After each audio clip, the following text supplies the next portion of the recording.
À la une de l'actualité, le chef de l'État Félix Antoine Tshisekedi Tshilombo a échangé hier avec la ministre des Affaires étrangères du Libéria sur la coopération bilatérale entre Kinshasa et Monrovia. Nous en parlerons dans quelques instants. Et puis, situation économique au pays, baisse des prix des produits pétroliers. Le vice-premier ministre de l'économie nationale, Daniel Mukoko Samba, rassure les pétroliers sur le paiement de manque à gagner.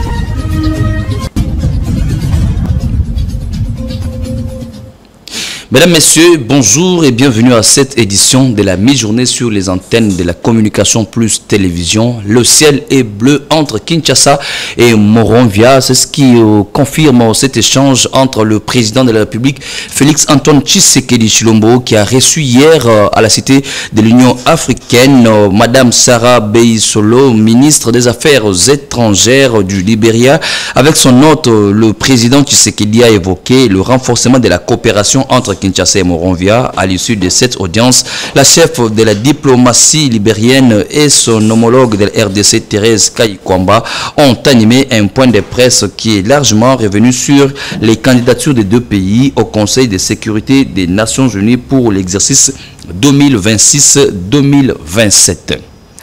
Et pour sa part, la première ministre Judith Suminwa Tuluka est arrivée hier, jeudi 17 octobre 2024, en Belgique pour représenter le chef de l'État Félix Antoine Tshisekedi Tshilombo à la 10e édition du Red Branding Africa Forum qui s'est ouverte jeudi à Bruxelles. Lors de la prise des paroles de la chef du gouvernement congolaise, elle a axé son discours sur les opportunités qu'offre la République démocratique du Congo dans l'investissement exceptionnel, sa biodiversité et ses minerais stratégiques tels que les cuivres, les cobaltes et le lithium. Elle a également signifié que la RDC est un pays solution, un acteur clé de la croissance économique en Afrique. La première ministre a également salué les réformes économiques de son gouvernement et le cadre propice à l'investissement. Investir en RDC, c'est faire un choix économique et judiciaire, a rappelé la première ministre Judith Suminwa Tuluka. Et cette rencontre semble une occasion pour construire la RDC et l'Afrique. À la vice-primature en charge de l'intérieur, sécurité et affaires coutumières, sachez qu'après avoir échangé avec la directrice générale de l'OIM, Organisation internationale des migrations en Suisse, où il a participé bien avant à la 75e session du comité exécutif du programme du Haut Commissariat des Nations Unies, le vice-premier ministre en charge de l'intérieur, sécurité et affaires coutumières, Maître Jacquemin Chabani Loukou, s'est également entretenu avec le Haut Commissaire des Nations Unies pour les réfugiés le 15 octobre dernier au siège de cette institution, comme nous en parle ces reportages. C'est un agenda sans repos du vice-premier ministre, ministre de l'Intérieur, Sécurité, Décentralisation et Affaires coutumières, après avoir échangé avec la directrice générale de l'OIM à Genève, en Suisse, où il a participé bien avant à la 75e session du comité exécutif du programme du Haut-Commissaire des Nations Unies. Le patron de la sécurité nationale s'est entretenu également avec le Haut-Commissaire des Nations Unies pour les réfugiés le 15 octobre dernier au siège du HCR dans la deuxième ville la plus peuplée de la Suisse. Chabani Loukou, Jacquemin et Filippo Grandi ont parlé de la nécessité et l'urgence d'une prise en charge à la hauteur de la crise humanitaire qui secoue la RDC. Une occasion pour le VPM Chabani Loukou de tirer la sonnette d'alarme sur l'explosion du nombre des réfugiés dans son pays et les déplacés internes forcés à l'est de la RDC, une situation occasionnée par la guerre d'agression du Rwanda et ses alliés dont est victime la RDC sous l'œil impuissant de la communauté internationale. D'où cet appel du vice-premier ministre Chabani au HCR, conformément à sa mission aux côtés du gouvernement congolais, afin d'attaquer les vraies causes de cette crise humanitaire pour le retour de la paix en RDC. Aujourd'hui, la République démocratique du Congo fait face à une nouvelle réalité. Plus de 7 millions de déplacés internes.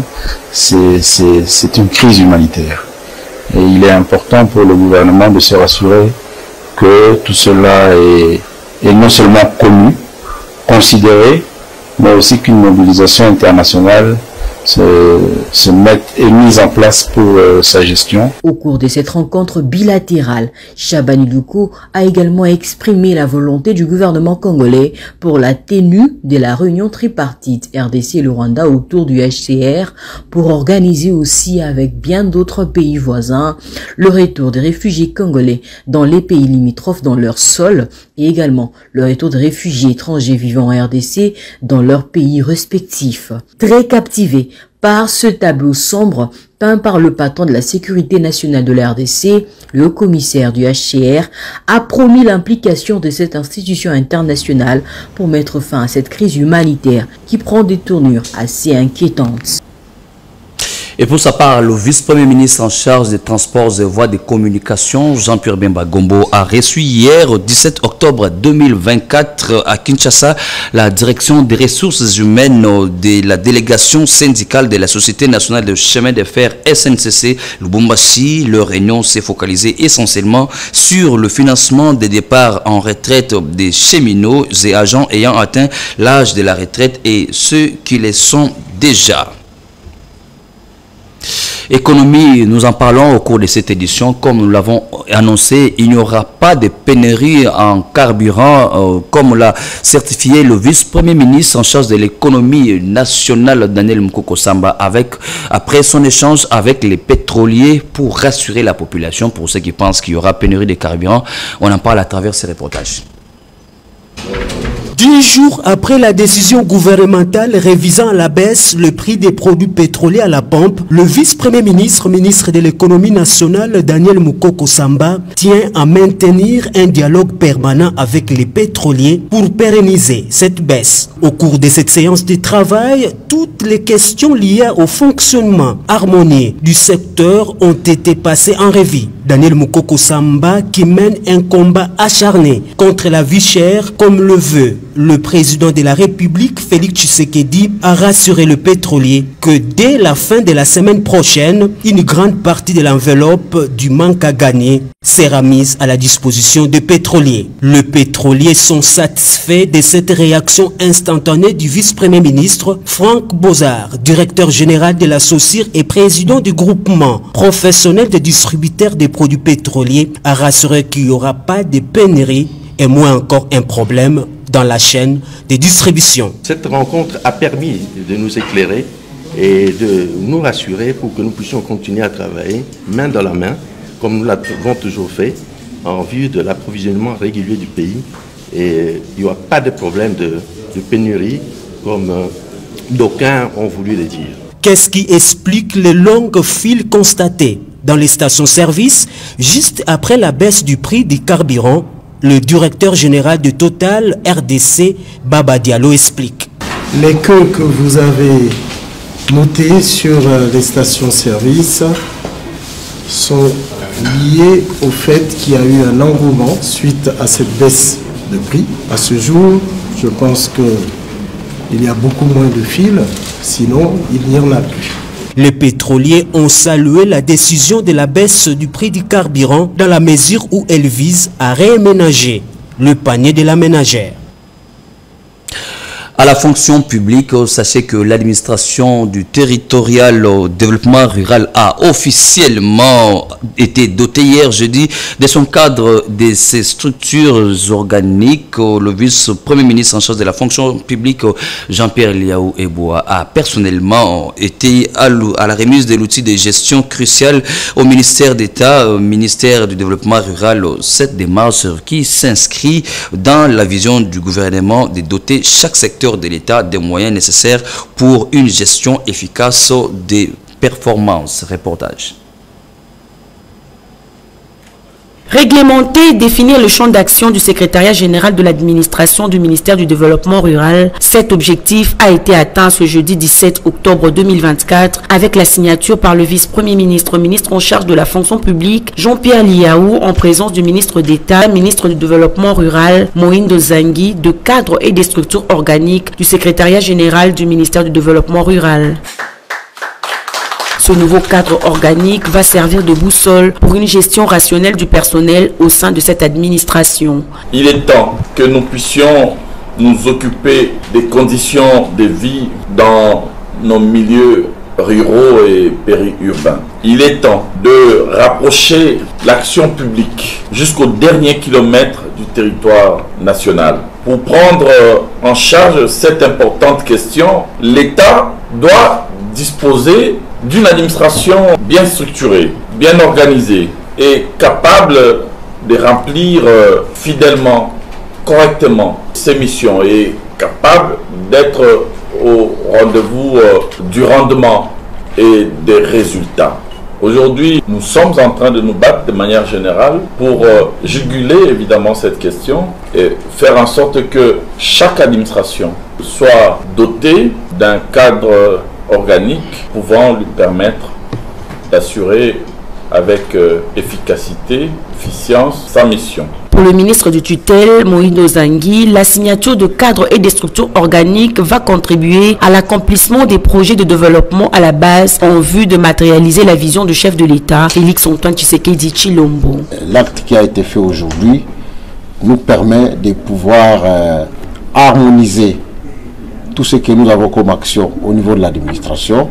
Ça nous permet aussi de pouvoir amener notre administration à n'embaucher que des personnes pour lesquelles effectivement nous savons qu'ils vont jouer un rôle important. L'élan de la modernisation de l'appareil administratif se poursuit sans désemparé en vue de réformer et rendre compétitif l'administration publique congolaise répondant aux standards internationaux.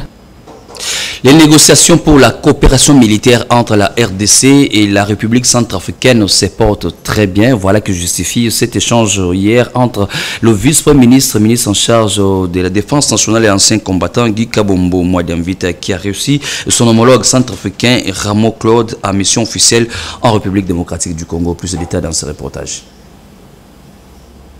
Jeudi 17 octobre 2024, après sa récente tournée dans la province du Bas-Ouélé, le perspective de coopération militaire s'ouvre entre la République démocratique du Congo et le Centrafrique. Le vice-premier ministre, ministre de la Défense nationale et ancien combattant, son Excellence, Maître Guy Kabombo Mwadiamvita, a reçu en visite officielle son homologue centrafricain, son Excellence Ramo Claude Biro, en mission officielle en République démocratique du Congo. En présence du vice-ministre de la Défense nationale Sami Adoubango Aoto, du conseiller du chef de l'État en matière de sécurité Jean-Louis Essambo, du chef d'état-major général Christian Chiwewe Songesha et de quelques hauts officiers et experts sectoriels des deux pays, les deux hautes personnalités ont émis le vœu d'une coopération militaire dans le but de la redynamisation de forces armées dans les deux pays et de préservation de la paix dans la région transfrontalière. Une mission officielle qui permettra de traiter de questions sécuritaires conjointes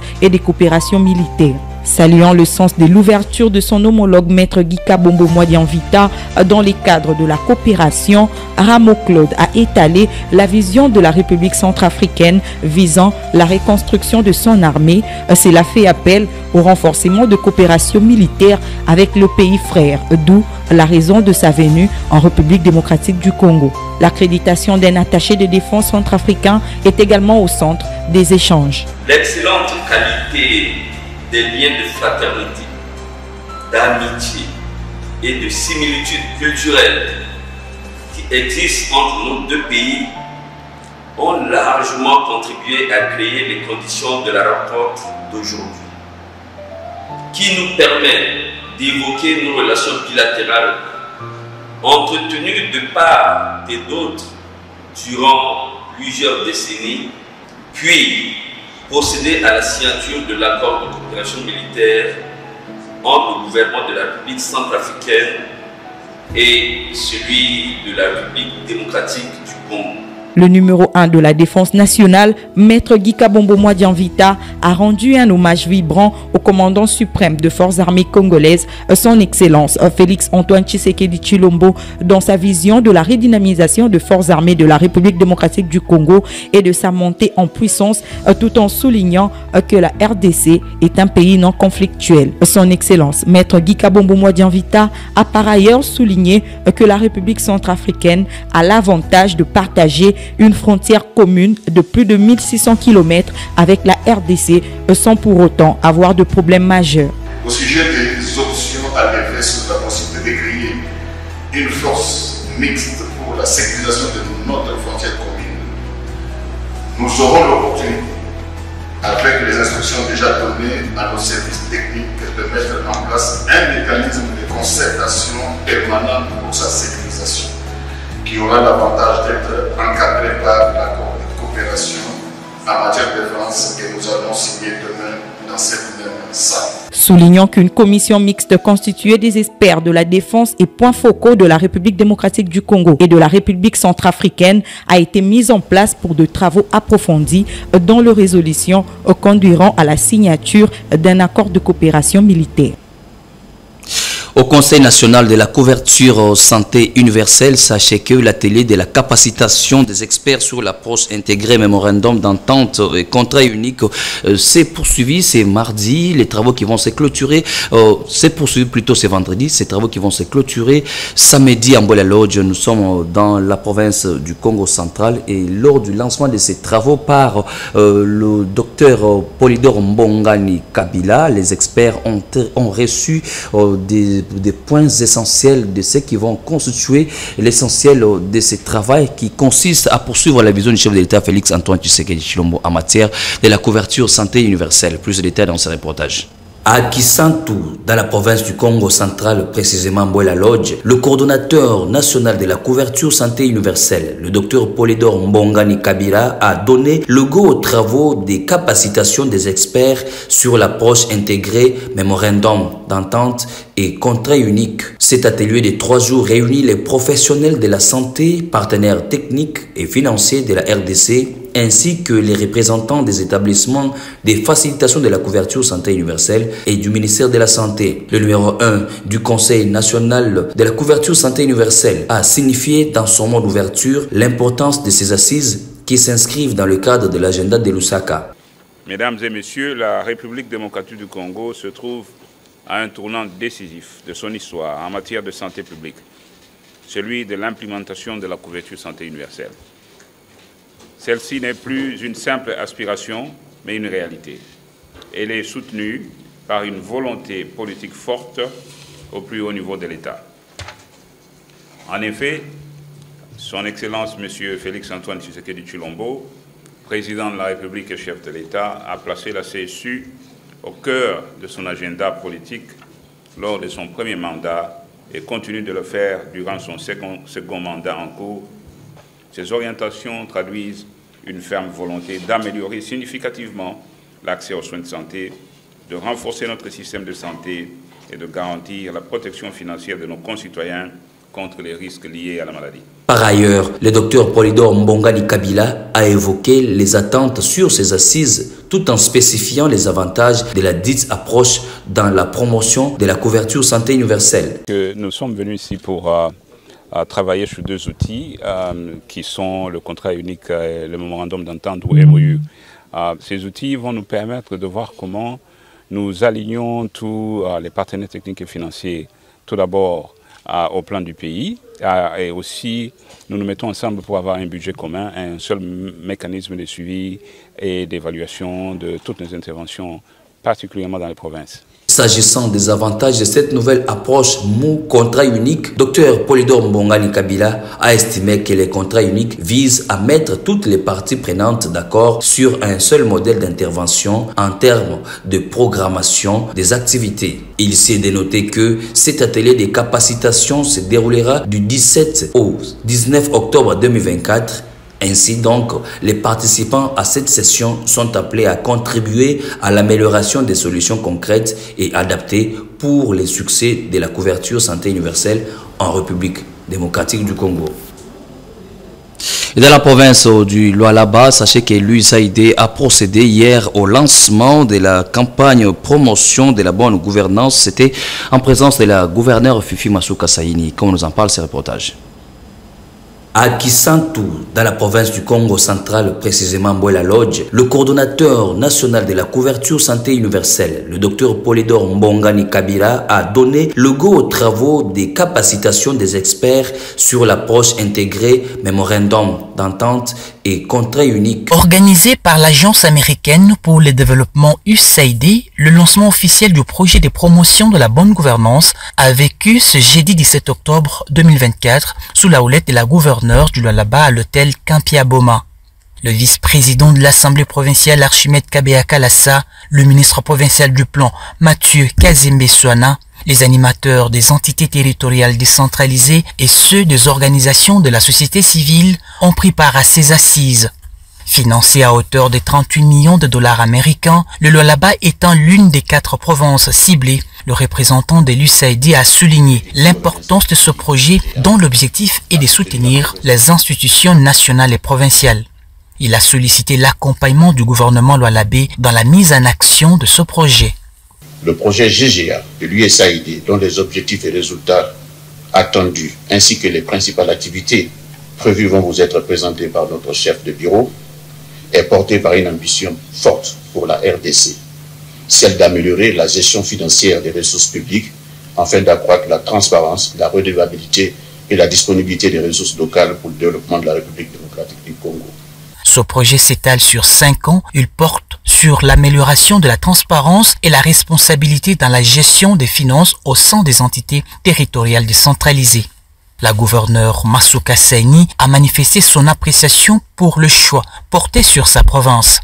À bon escient, je me fais le plaisir citoyen de rendre mes hommages les plus déférents à son Excellence Félix-Antoine Tshisekedi Tshilombo, président de la République, chef de l'État et champion de la bonne gouvernance. Lui qui tient toujours à promouvoir la bonne gouvernance, malgré les multiples pesanteurs culturelles, structurelles et fonctionnelles dans notre pays. Depuis mon avènement à la tête de l'exécutif provincial du Lualaba, le besoin d'une gestion plus transparente et cernée est fatalement étanché à travers les différentes actions à l'initiative de la province pour une mise à niveau de certains responsables de ZTD et administratifs. Toutes nos excuses pour ces petits soucis techniques qui a été rapidement arrangé par nos ingénieurs. Alors, mesdames, messieurs, nous ouvrons notre page sportive pour vous dire que la Ligue nationale de football, le DSMP, se réveille peu à peu. À la 3e journée, les Daring Club Motema Pembe étaient sur le point de battre l'équipe de Maniema Union, mais la loi du football s'est imposée, un but partout. Le reportage est signé par Cédric Mouipataï. Et c'est tir instinctif.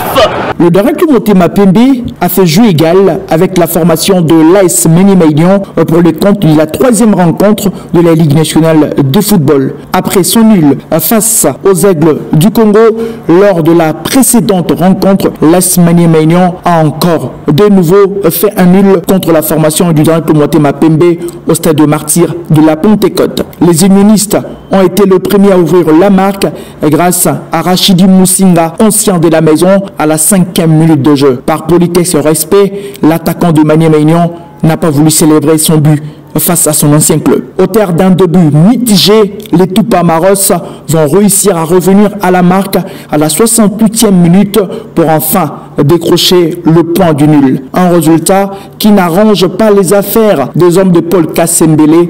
N'est-ce pas, dit-on, un match qu'on ne peut gagner, on ne peut non plus le perdre. Le Daring Club Motema Pembe enchaîne un 2e nul d'affilée, c'est qui pourrait avoir une lueur d'espoir pour les prochaines rencontres. Après 3 journées, l'AS Maniema Union occupe la 3e place de ce groupe B avec 5 points et le Daring Club Motema Pembe n'a que 2 points pour l'instant.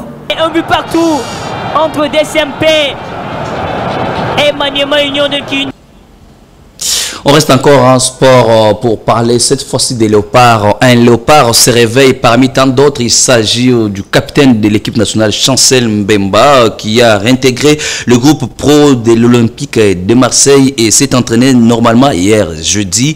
Le rock congolais retrouve le groupe phocéen, mais cela ne change en rien sa situation au sein du club qui ne compte toujours pas sur lui. Cédric Mouipataï nous fait le point.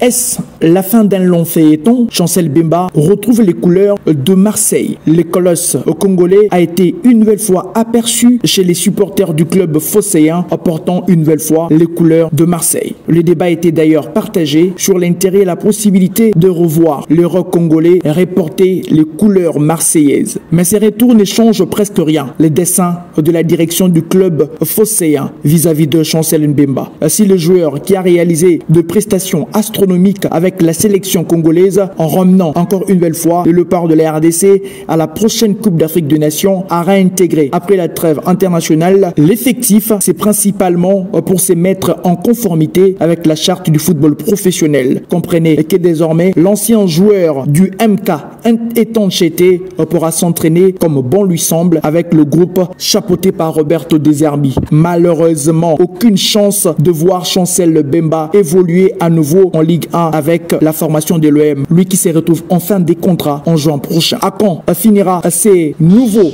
feuilletons Chancel Mbemba Marseille? Le prochain jour, nous en dirons un peu plus. Mesdames, Messieurs, cette édition de la mi-journée est terminée, mais pour ceux qui nous ont pris en cours de diffusion, voici le rappel des titres. Le chef de l'État Félix Antoine Tshisekedi Tshilombo a reçu hier à la Cité de l'Union africaine la ministre des Affaires étrangères du Libéria sur la coopération bilatérale entre Kinshasa et Monrovia. Vous avez suivi les détails au cours de cette édition. Et puis sur le plan économique, baisse des prix des produits pétroliers, le vice-premier ministre en charge de l'économie nationale, Daniel Mukoko Samba, rassure les pétroliers sur le paiement du manque à gagner.